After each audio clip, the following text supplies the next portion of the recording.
And Putin is the successor to that legacy because he was also in the KGB.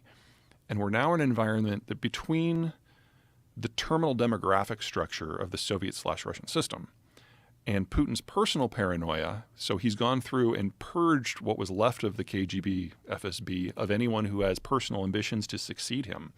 We're left with an entire political elite of only about 130 people. And Putin has removed anyone who has leadership ambitions. Oh, geez. Now, they all see the world the same way. They all kind of agree with Putin on what's at stake here. But it does mean that when this generation is gone, this is it. This is all the leadership talent that the country has. So because of his sort of top-down approach, he's eliminated all the possibility of future leaders in some way. Even if Russia did have a replacement generation coming up, and it doesn't, he's taken steps to make sure that they can't challenge him. And so any sort of leadership talent has left or been killed. What do they hope happens? And when everything's going so poorly, like what do we know about how they're assessing things? Well, they're obviously not thrilled with the way the things are. They're using one bit of propaganda after another to justify it, saying that, we're fighting all of NATO, or demons are involved. That was my personal favorite. Demons? Oh, yeah. When it came to the Kherson offensive and it became clear that there was more going on than just NATO weapons, the Ukrainians actually knew what they were doing. They changed the line from that these are all Nazis to these are actually gay demons. Gay? Gay demons, yes. What? Yeah, Russian propaganda is a hoot. Please explain the gay demons. Oh, I don't know if I can explain it. I'm just saying that this is the official line right now, is that we have But how do they- homosexual demons fighting us in Ukraine. But why gay demons? Like, Well, is there a mythology to that? not really. The guy who's in charge of the Orthodox Church is a Putin crony. Kirill is his name. He's kind of like the Eastern Orthodox Pope, if you will. And he has been a partner with organized crime and with Putin since the beginning. And so he is coming up with ever more creative approaches to the propaganda. And so this is a way of, how can I say this without pissing off half of the people listening? Imagine Trump using his influence with evangelical Christians to come up with a theological reason why something didn't go his way. It's kind of the equivalent of that. And so gay demons is what he came up with. Gay demons. Yes, and they ran with it. So that's on state propaganda now. Really? Yeah, it's Wow. wild. And what's the epicenter of the gay demons? Oh, Kiev, obviously. Kiev. Yeah, so we've got a Jewish Nazi gay demon. Wow. Yeah. And Truth is always weirder than fiction. the scary rumor is that Putin has cancer, and that Or Parkinson's is one I've heard as well. Oh, really? Yeah, I don't know what it is. He's clearly on steroids, but that could mean a whole lot of things. Like prednisone or something along Yeah. those lines. And you say that because of his appearance? Yeah, Like- he looks very, not just flushed, but puffy. Yeah. And that's kind of a classic too many steroids in your system issue. And this puffiness is these steroids are to battle this cancer somehow? In theory, steroids keep you going in a time when you should probably be laying down is really the kind of the bottom line. Whether he's medicated, over-medicated, or medicated because of medical reasons, we really don't know. He's not in great health. That is obvious. And for someone who has been the shirtless horseback rider in the propaganda videos, that's a real problem. He's visibly wearing bulletproof or bullet-resistant vests, even around his own propaganda people.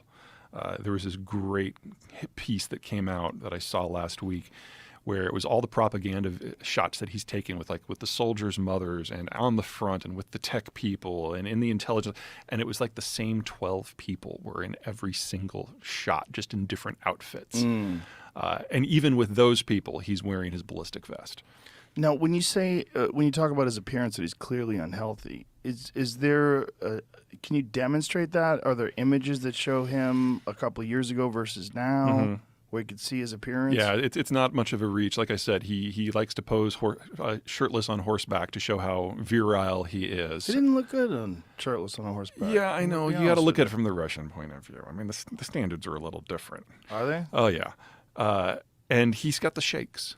That's one of the reasons why the Parkinsons analysis, I guess, has come out. I've never seen any of this. Yeah, it's So there's video of him Yeah. shaking? hmm See if you can find any of that, Jamie. See if you can find a comparison. Yeah, I got an article on like a timeline of his health. Okay. Here's the shakes part. Let's Go. see. yeah. And It's he's a 3-minute video. So we'll he just used to watch be it, a I guess. fairly animated speaker. Boy, he does look puffy. Now, whether or not he's actually sick or not, I have no idea. Could it just be that he's just drinking a lot? Technically, he says he's a teetotaler, which is pretty rare in Russian society. But he's still alive, and a lot of Russians make it to his age, How old is he now? mid-60s. And so it's just an appearance thing. We don't have any like real hard data No, that he's no, sick. we do. Well, the folks in the intelligence world who are listening to his phone calls and reading his email might, but that has not been made public, to my knowledge, from the American side. So Ukrainian military intelligence chief claims Putin is very sick and a coup is underway. Yeah, but What do you think? Donov has been saying that there's a coup underway since March. So he's kind of the Ukrainian propaganda guy. I wouldn't put too much.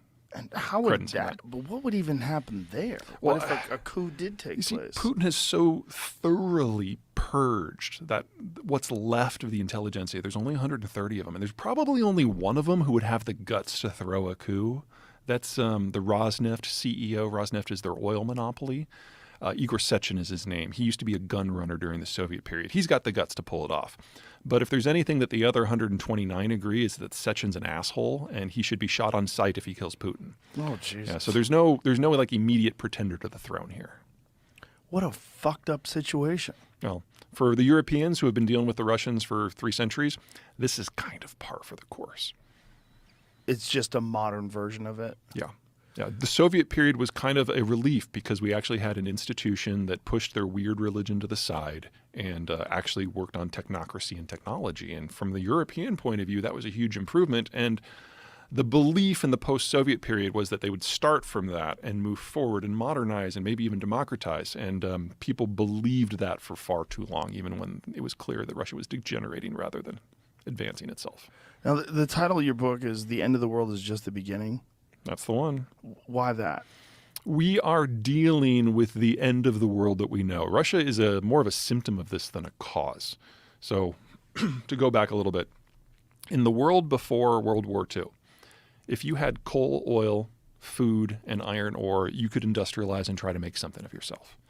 But if you failed to have one of those, you were probably a colony.